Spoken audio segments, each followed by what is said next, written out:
हाँ जी।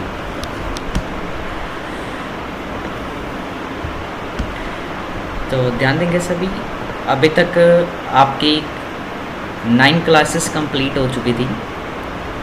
तो class number 10 की शुरुआत करते हैं। देखो यहाँ पर मेरे पास सब एक रिकॉर्ड है जिसमें हमने टोटल कैलकुलेट नहीं करना और बिना टोटल के यहाँ पर हमें परसेंटेज कैलकुलेट करनी है। कैसे करेंगे? अब यहाँ पर हमारे पास टोटल का कॉलम नहीं है। इससे पहले जितनी बार भी हमने परसेंटेज का फॉर्मूला अप्लाई किया तो उसके लिए पहले हमारे पास एक टोटल का कॉलम भी था और उसके ऊपर हमने परसेंटेज निकाली थी। मान के चले कि आपके पास जैसे टोटल मैंने वैसे ही यहाँ पर साइड पे लिखा, किसी के नंबर आ गए 345 आउट ऑफ 500। अब आपने उसकी एक परसेंटेज कैलकुलेट करनी है, तो उस परसेंटेज निकालने के लिए हमने सबसे पहले इक्वल टू का साइन लेकर उस सेल का एड्रेस टाइप किया था जिसमें हमारा टोटल अमाउंट था। तो यहाँ पर हमारा अब टोटल अमाउंट है L2 के अंदर। अब सेल का एड्रेस है L2, अब कॉलम का नाम है L, रो नंबर 2। अब इसको हमने क्या किया था, divide by number of total marks. अब ये जो 345 है ना, ये हमारे एक्चुअल में ऑब्टेन मार्क्स है, जो हमने नंबर प्राप्त किए हैं। और जितने में से 345 नंबर आ रहे हैं, अगर आपके पास सब्जेक्ट है 100 मार्क्स के, तो आप इसको डिवाइड में 500% कर देना। और अगर आपकी परसेंटेज 600 में से निकल कर आ रही है तो आप 600% कर देना। एंटर कर दी, आंसर प्रिंट हो गया। और मान के चलिए कि अगर आपके पास 4 सब्जेक्ट हैं, अगर आपके पास 4 सब्जेक्ट हैं और आपके 345 नंबर आगे, 340 मार्क्स आगे आपके आउट ऑफ 400। या फिर अगर हम बात करें कि 400 की बजाय 360 में से निकल कर आ गया आपके नंबर। अब 360 का मतलब एक समझना, आपके पास टोटल 4 सब्जेक्ट है। अगर आपके पास 4 सब्जेक्ट हैं और आपने इसके अंदर परसेंटेज निकालनी है 360 में से। अब 360 कैसे बनेंगे? देखो, अगर आपके 4 सब्जेक्ट हैं और एक सब्जेक्ट 90 नंबर का है, तो कई बार ये एग्ज़ाम में अक्सर देखने को भी हमें मिला है कि भाई 360 में से परसेंटेज निकालने के लिए बोला होता है, या 480 भी अभी तक आ चुका है। अब जैसे 4 सब्जेक्ट है, 360 में से कह रहा है, तो 90 मार्क्स का एक सब्जेक्ट हुआ, तो इस अकॉर्डिंग हमारा टोटल 360 में से निकल कर आ रहा है कि 345 नंबर की हमने परसेंटेज निकालनी है। कितने में से? 360 में से। तो 360% कर देना आप उसको। तो इस अकॉर्डिंग हमारे 95.83 मार्क्स बनते हैं। और ऐसे अब हमें यहाँ पर परसेंटेज तो निकालनी है, बट टोटल का कॉलम अलग से क्रिएट नहीं करना। इससे पहले जब हम परसेंटेज निकाल रहे थे तो टोटल हमने उसमें अलग से निकाला हुआ था, तो सेल का एड्रेस पिक किया था। अब देखो यहाँ पे टोटल का कॉलम नहीं है, तो पहले हम यहाँ पर टोटल इसी के अंदर ही परसेंटेज सेल में मैंने सम का यहाँ पर फॉर्मूला लगाया और इसके जस्ट आगे रेंज को सिलेक्ट करा और डिवाइड में सीधा डायरेक्ट कर देंगे हम जितने में से हमने परसेंटेज निकालनी है। फिलहाल हमारे पास यहाँ पर परसेंटेज 500 में से आ रही है, तो हम यहाँ पर 500% का साइन, या फिर आप परसेंटेज सिंबल की जगह आप इनटू में 100 भी कर सकते हो। एंटर कर दिया, परसेंटेज आ गई। जिसके बाद मैंने इसको कॉर्नर से डबल क्लिक किया, सभी की आ गई।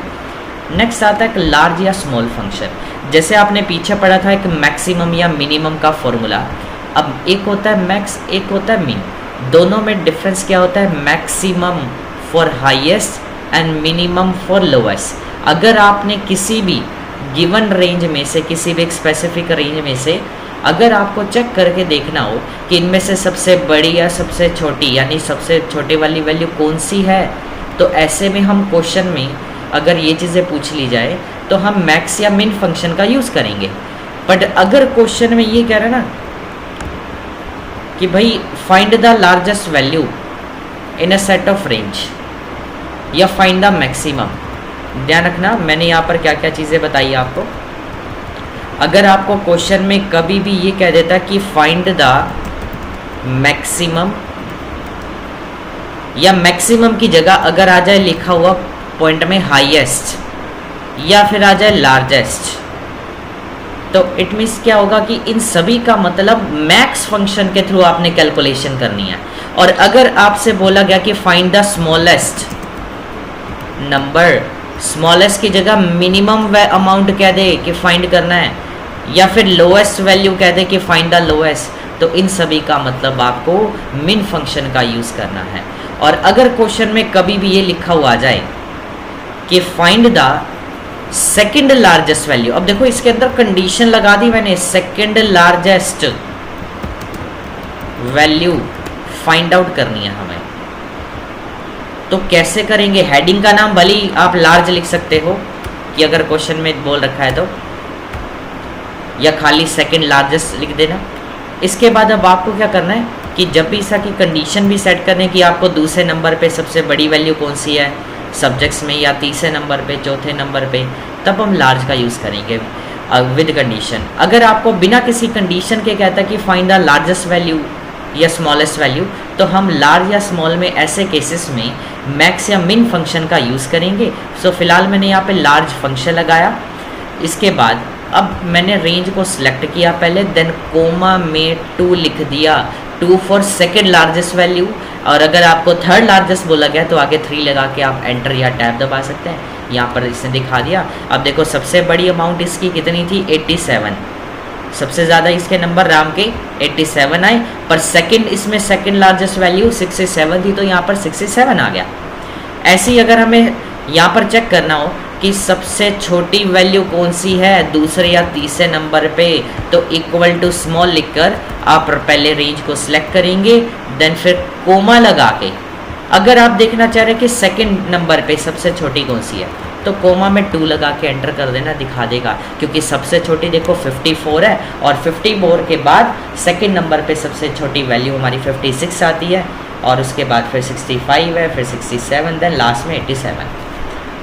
तो ये होता है हमारा लार्ज या स्मॉल में विद कंडीशन। अगर आपको बोला जाए तब हम लार्ज या स्मॉल का, विदाउट एनी कंडीशन जब भी लार्जेस्ट या स्मॉलेस्ट वैल्यू फाइंड करने के लिए कहेगा तो मैक्सिमम या मिनिमम फंक्शन का यूज़ करेंगे। इसके बाद आता है कि यहाँ पर हमें ना, अब जैसे सेलेक्ट ऑल करा, बॉर्डर कर किया हमने पहले से ही, आपने बोल्ड, इटैलिक, अंडरलाइन कर लिया था, या फिर आप ऑप्शन पे जाके यहाँ से आप डबल अंडरलाइन भी कर सकते हैं, डबल अंडरलाइन का ऑप्शन आ जाए। इसके अलावा साथ में एक ऑप्शन है ऑल बॉर्डर के नाम से।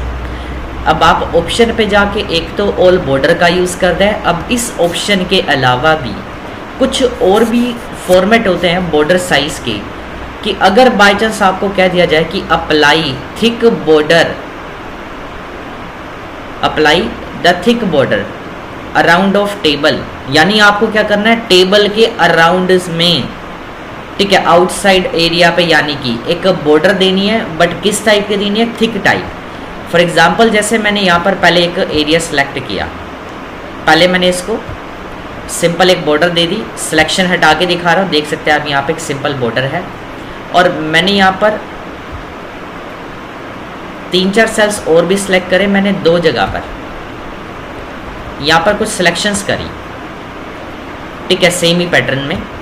अब मैंने ऊपर वाले सेल को सिलेक्ट किया और यहाँ से बॉर्डर ऑप्शन पे जाके मैं थिक बॉर्डर करता हूँ। उसके बाद जैसे ही मैं सिलेक्शन हटाता हूँ तो देख सकते हैं इसके अराउंड साइड एक थिक बॉर्डर आ चुकी है, आप ठीक है। यानी कि आपको एक डार्क बॉर्डर प्रिंट करनी हो जब भी किसी सेल्स रेंज पर, तो आप उसको सिलेक्ट करके यहाँ पे थिक बॉर्डर, अगर क्वेश्चन में बोला गया है तो करनी है, अदरवाइज नहीं। बहुत रेयर ही ऑप्शन आता है ये वाला, बट आपको फिर भी करना है ये चीज़ें कि बाई चांस आ जाए तो हमें आनी चाहिए। इसके अलावा आपने एक ऑप्शन पढ़ा था शेडिंग का, जिसके लिए मैंने ऑप्शन के नाम भी बताए थे। इस ऑप्शन के हम 4 नाम आते हैं एग्जाम्स के अंदर। फिल कलर आपको मेन नाम दिखा रहा है, फिल के अलावा आप इसको बैकग्राउंड कलर, सेल कलर, या फिर एक चौथा नाम एक और होता है, इसको हम शेडिंग भी पढ़ते हैं, जिसका यूज़ हम शेडिंग के लिए करते हैं। इसके अलावा अगर हम बात करें कि अगर हमें किसी भी टेक्स्ट यानी कि फ़ॉन्ट का कलर बदलना हो तो आप रेंज को सिलेक्ट करके कलरिंग पे क्लिक करेंगे, जैसे ही कलर आ गया। नॉर्मल करने के लिए आप ऑप्शन पे जाके यहाँ से ऑटोमेटिक का यूज़ कर सकते हैं। अब फ़ॉन्ट साइज़ भी हम पढ़ चुके हैं कि जितना भी करना है हम इसमें टाइप करके एंटर कर सकते हैं सिलेक्ट करके डेटा को, या फ़ॉन्ट का नेम क्या हो। इसके अलावा अगर आपने किसी भी टेक्स्ट को रोटेट करना है, मैंने यहाँ पर एक डेटा डिज़ाइन किया जिसमें मैंने फर्स्ट कॉलम में लिखा डेज़, और डेज़ में मैंने यहाँ पर लिख दिया मंडे।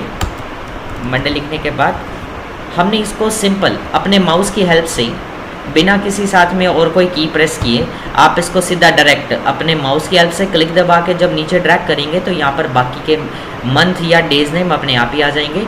जब भी किसी असाइनमेंट में किसी भी डेटा टेबल में आपको चाहे मंथ के नेम कहे या फिर आपको डेज के नेम कहता है, तो आप कभी भी सारे नेम्स मैन्युअली एंटर नहीं करेंगे, सिर्फ फर्स्ट सेल में डेटा टाइप करके यहाँ से आप ड्रैग कर देना, बाकी नाम अपने आप आ जाएंगे। इसके बाद मैंने यहाँ पे लिखा 1ST, फर्स्ट को मैंने 1ST करके लिखा यहाँ पर, और राइट्स में मैंने कॉर्नर से इसको ड्रैग किया थर्ड तक, और एक सेल बीच में खाली छोड़ के मैंने फोर्थ लिखा और कॉर्नर से ही इसको भी मैंने ड्रैग कर दिया।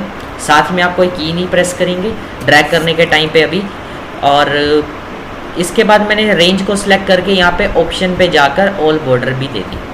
अब ऊपर से मैंने एक रो एक्स्ट्रा ली थी मर्ज करने के लिए, क्योंकि मुझे यहाँ पर एक टाइटल नेम चाहिए था, तो मैंने पहले ही यहाँ पे सिलेक्ट करके ऑल बॉर्डर दे दी ताकि हमारा टाइम सेव हो जाए। तो यहाँ पर अब एक ऑप्शन दे रखा है मर्ज करने के लिए, हमने एक मर्ज कर दिया।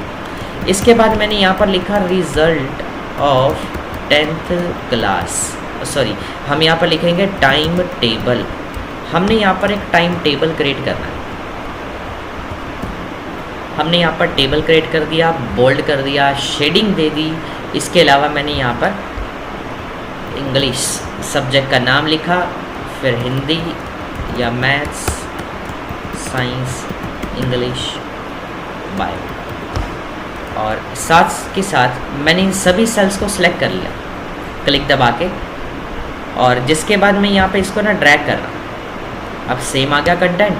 अब सिंपल मैंने ड्रैग किया। अब देखो अगर आप किसी टेक्स्ट को ड्रैग करते हैं, सिंपल टेक्स्ट है कोई भी नॉर्मल एक, तो जब आप ड्रैग करेंगे तो कंटेंट आपका बिल्कुल सेम ही आएगा। बट यहाँ पर बात करें मंडे ट्यूसडे, ये जस्ट एक सीरीज़ है, तो ये इसका एक डिफ़ॉल्ट फीचर होता है MS एक्सेल में। किसी भी वर्जन में आप कर सकते हैं कि जब भी आपको डेज नेम चाहिए हो या मंथ के नाम हो, या फिर अगर किसी सेल में आपको डेट भी लिखनी पड़ सकती है। मैंने यहाँ पर जैसे एक कॉलम क्रिएट किया नेम, या इसके अंदर मैंने अब डेट के कॉलम बनाने हैं 5।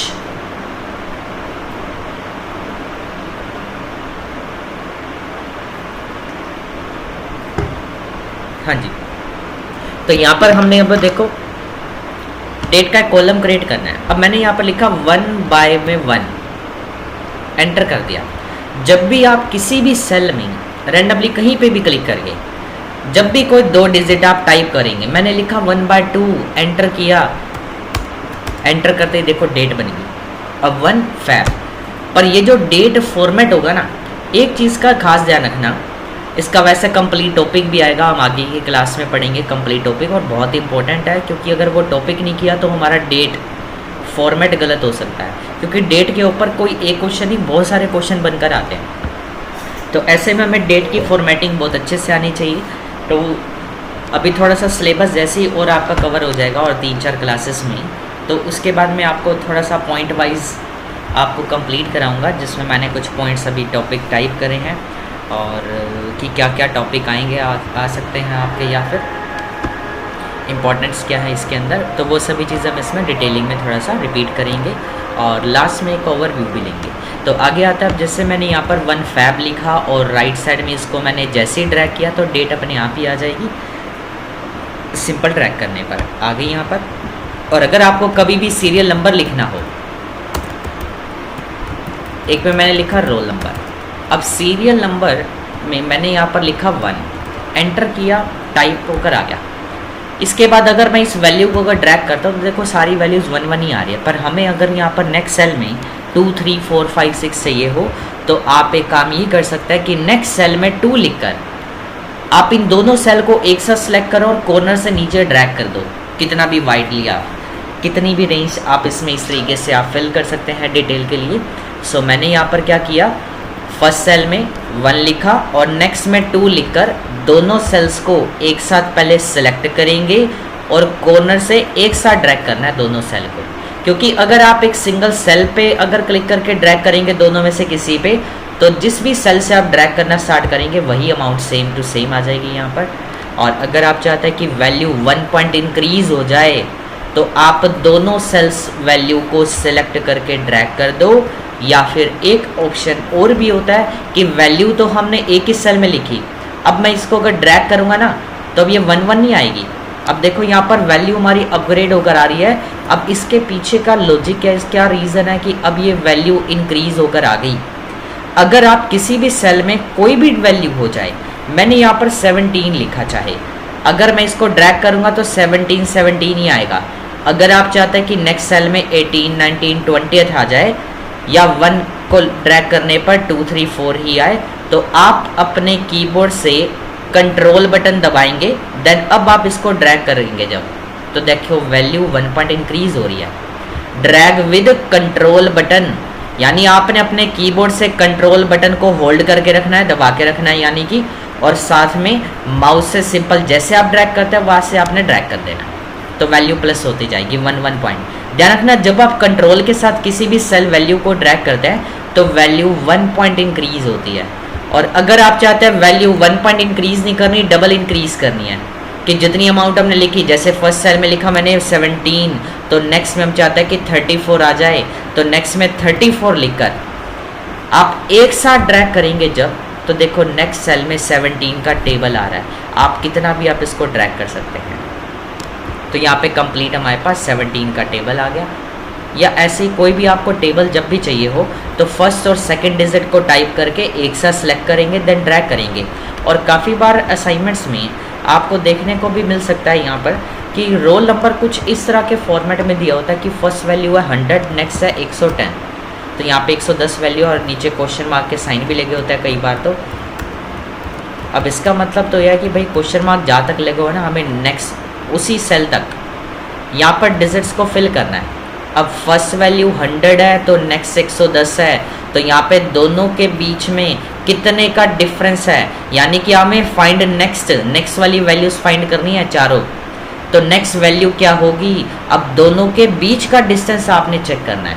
और अब आपने देखा होगा यहाँ पे, अब देखो दोनों के बीच में 10 का डिजिट का डिफरेंस है, तो यहाँ पे नेक्स्ट वैल्यू हमारी 120 होनी चाहिए, या उससे नेक्स्ट 130, 140, 150। तो इसकी बजाय आप एक काम कर सकते हैं, इन दोनों वैल्यूज़ में जितना भी डिफरेंस है गैप ये खुद कवर कर लेगा। हमने दोनों सेल्स को सिलेक्ट करके सिंपल कॉर्नर पॉइंट से ड्रैग कर देना है। यहाँ पर देखो वैल्यू अपने आप ही अपग्रेड होकर आ जाएगी, उतने ही डिजिट्स प्लस होकर आ जाएगी वैल्यू जितना उनके बीच में गैप था।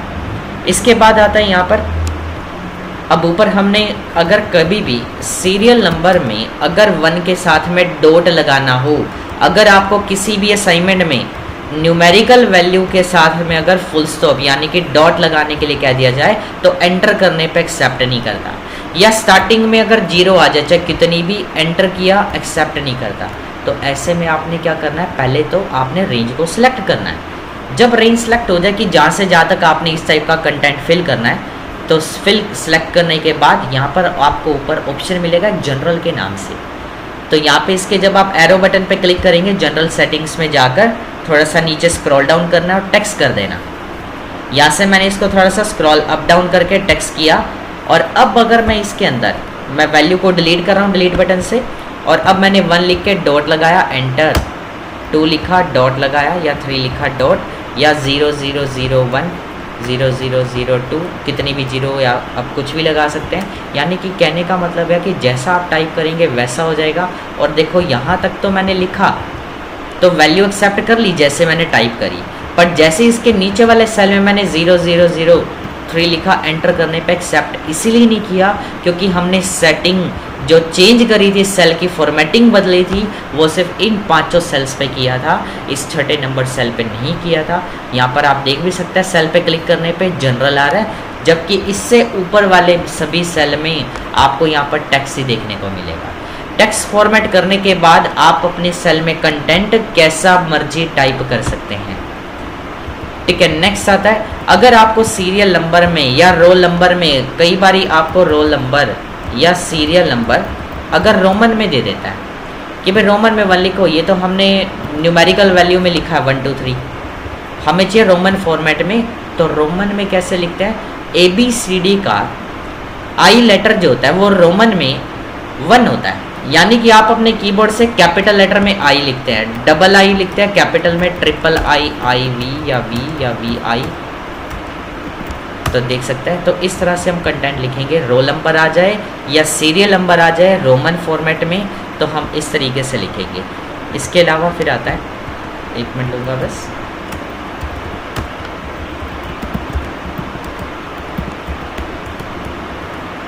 तो यहाँ पर मैं कुछ टॉपिक राइट डाउन कर रहा हूँ ताकि जब हम इसको कवर करें। और इसके अलावा जो भी स्टूडेंट्स वीडियोस देख रहे हैं उसमें कोई भी अगर स्टूडेंट व्हाट्सएप ग्रुप से कनेक्ट होना चाहता हो तो आप मेरे को व्हाट्सएप से कांटेक्ट कर लेना। नेक्स्ट आगे आता है, फिर देखो अब हमने सीरियल नंबर पढ़ लिया। देन नेक्स्ट आता है, अब हमें यहाँ पर ना पास और फेल कैलकुलेट करना है। जिन भी बच्चों के मार्क्स सब्जेक्ट में, अब सब्जेक्ट में कौन से में, सॉरी हमने यहाँ पर टोटल मार्क्स में, यहाँ पर जिसके भी नंबर टोटल में 300 से ज़्यादा है, तो हम चाहते हैं आंसर में यहाँ पर पास लिखा हुआ आ जाए, अदरवाइज में फेल। तो कैसे निकालेंगे? फर्स्ट ऑफ ऑल हम इन चारों का जैसे अब टोटल निकालना चाह रहे हैं, हमने सेलेक्ट किया चारों सेल को और ऊपर से ऑटो सम ऑप्शन पे क्लिक कर दिया। क्लिक कर दे, देखो सभी वैल्यूज़ आपस में सम हो गई और मैंने 1-2 के मार्क्स कम भी कर दिए। सीधा जब भी आपने किसी भी सेल में अगर चेंजेस करनी हो और अगर उस सेल में अगर कंटेंट पहले से एग्जिस्ट है तो आप सेल पे जाके सीधा टाइप कर सकते हैं डायरेक्टली, आपको अलग से डिलीट करके टाइप करने की नीड नहीं है। अब जैसे हमने यहाँ पर ना पास और फेल कैलकुलेट करना है, तो यहाँ पर अब हम एक कंडीशन टेस्ट कराएंगे। अब कौन सी कंडीशन? अब यहाँ पर किसके ऊपर मार्क्स टेस्ट करा रहे हैं? टोटल के अंदर हम मार्क्स टेस्ट करा रहे हैं कि भाई टोटल में क्या हो, ज़्यादा हो, क्या चीज़, नंबर कितने से, 300 से। तो आंसर में क्या आ जाए? पास, अदरवाइज में फेल। अब आप देखते हैं कि अब जैसे पेन है, अब पेन के अंदर अगर इंक है, यानी कि अगर इंक है तो आंसर क्या बनेगा कि भाई पेन चल पाएगा, या हम कह सकते हैं कि पेन से हम लिख सकते हैं, अदरवाइज नहीं लिख सकते। यानी अगर इंक ही नहीं होगी तो सिंपल सी बात है कि हम सिंपल सा ही आंसर है कि हम नहीं लिख पाएंगे उससे। अब यहाँ पर हमने क्या टेस्ट कराना है? टोटल अमाउंट को। यानी कि जब भी कोई चीज़ हम टेस्ट कराते हैं, कोई भी कंडीशन टेस्ट करा रहे हैं, तो हमेशा यहाँ पर इफ़ का यूज़ होता है, क्योंकि इफ़ का मतलब होता है अगर या फिर यदि, कि भाई अगर क्या हो, कि अगर ये हो जाए तो ये आ जाए, कि भाई इलेक्ट्रिसिटी सप्लाई आ रही है तो भाई हम कंप्यूटर ऑन कर पाएंगे, अदरवाइज नहीं कर पाएंगे। तो कंडीशन तो आप इस तरह से कितनी भी आप डिज़ाइन कर सकते हैं, अलग अलग बहुत सारी हो जाती है। तो जहाँ पर भी आती है तो इफ़ का यूज़ आता है हमेशा। तो ध्यान रखना, जब भी हम इफ़ फंक्शन का यूज़ करें या कोई भी फंक्शन है, उसके नेम के बाद ब्रैकेट जरूर ओपन होती है। और यहाँ पर जब हम इफ़ फंक्शन को ऑन करते हैं, नीचे हमसे टोटल 3 चीज़ें कहेगा। पहली आती है लॉजिकल टेस्ट, देन फिर सेकंड है वैल्यू ऑफ ट्रू कोमा में फॉल्स। कि भाई लॉजिकल टेस्ट में सबसे पहले हम उस सेल का रेफरेंस यहाँ पर टाइप करेंगे। लॉजिकल टेस्ट में हम यहाँ पर सबसे पहले उस सेल का एड्रेस टाइप करते हैं जिसमें हम वैल्यू को टेस्ट कराते हैं, और जो चीज़ हमें निकालनी होती है फॉर्मूला पट उसी में ही लगता है। अब हमने पास फेल निकालना था इस सेल में, तो इसी में फॉर्मूला लगाया। अब टेस्ट क्या कराना है इस सेल में आपने? Total amount. तो टोटल अमाउंट किस में लिखा हुआ हमारा? G9 में। तो हमने G9 पे माउस से क्लिक कर दिया। कि इफ का मतलब अगर टोटल में, यानी टोटल को कैसे लिखेंगे? सेल एड्रेस टाइप करेंगे यहाँ पर हम, कि अगर हम किसी भी सेल में वैल्यू टेस्ट करा रहे हैं। अब टोटल में क्या हो? ज़्यादा हो अमाउंट, कितने से ज़्यादा हो अमाउंट। यहाँ पे टेस्ट कंडीशन हमने यहाँ पे लिख दिया 300। अब देखो इफ़ का मतलब अगर G9 का मतलब किससे है? टोटल अमाउंट से, कि टोटल में क्या हो जाए?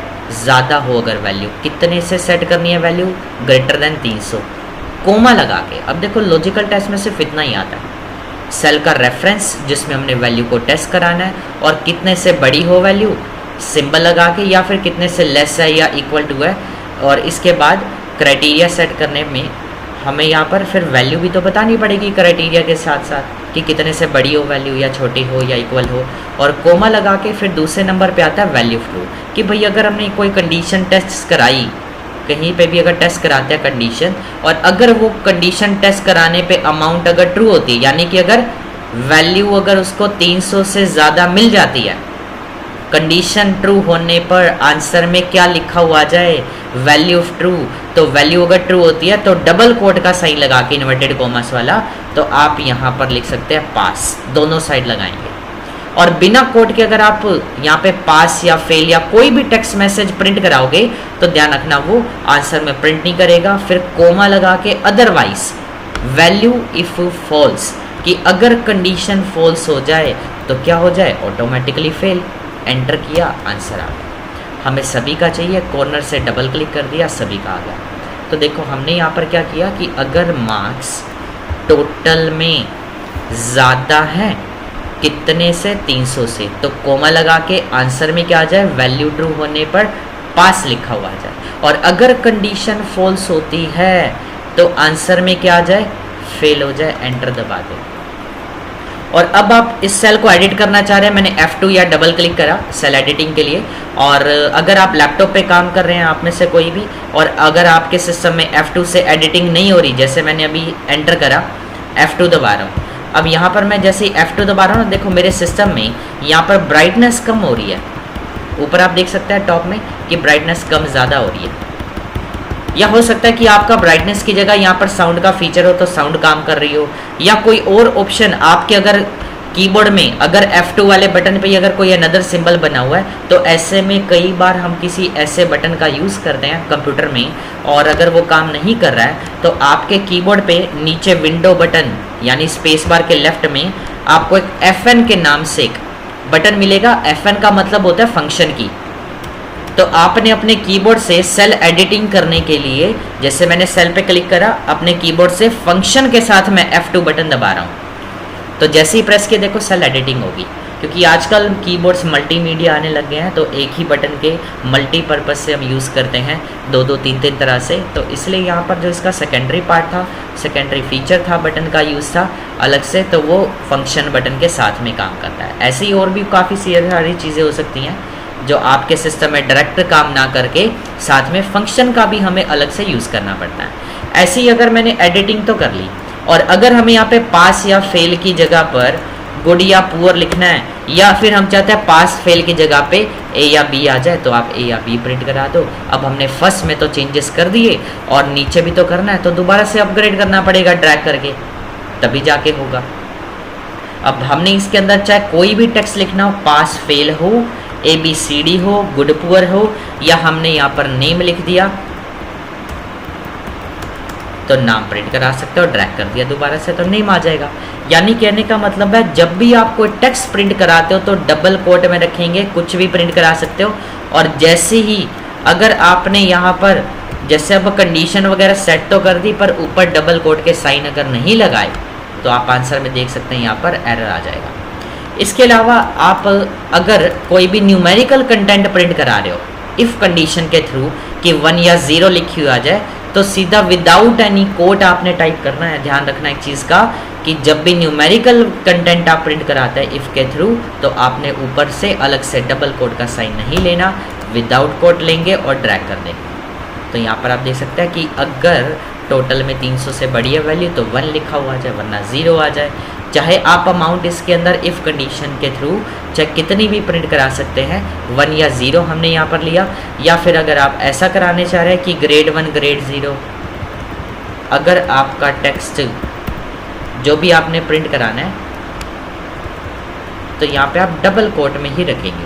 ओनली न्यूमेरिकल कंटेंट हो तब बिना कोट के, अगर न्यूमेरिकल के साथ में ABCD कंटेंट आ गया तो ध्यान रखना आप उसको फिक्स कर बैठेंगे। तो हमने इसको डबल कोट का साइन यहाँ पर तो लगाना है, बाकी में नहीं करेंगे फिर। और अगर इसमें नहीं लगाया तो देखो आंसर भी नहीं आएगा। हमने बट वापस नॉर्मल कर दिया 1 और 0। इसके अलावा ग्रेस का हम आगे पढ़ेंगे।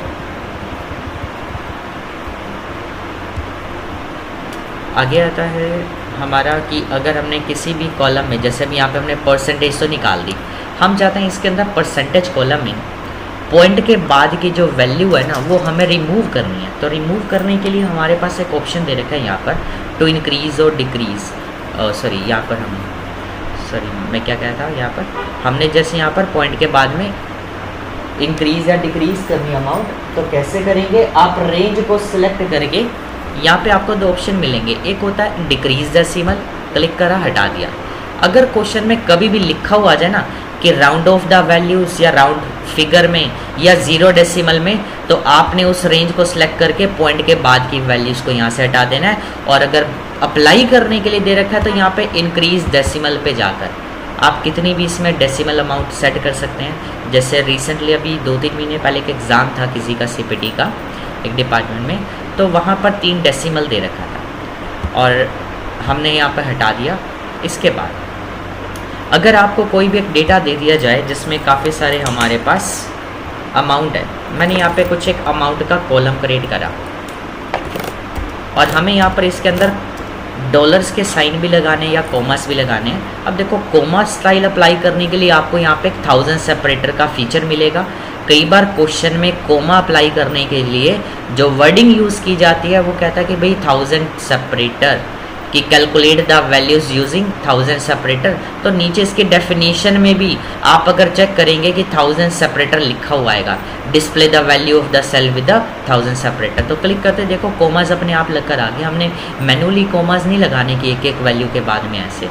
और इसके अलावा फिर एक चीज़ और भी, अगर हमें इन कोमास को हटाना है तो हटाने के लिए उसी पे क्लिक करके नहीं हटेगा।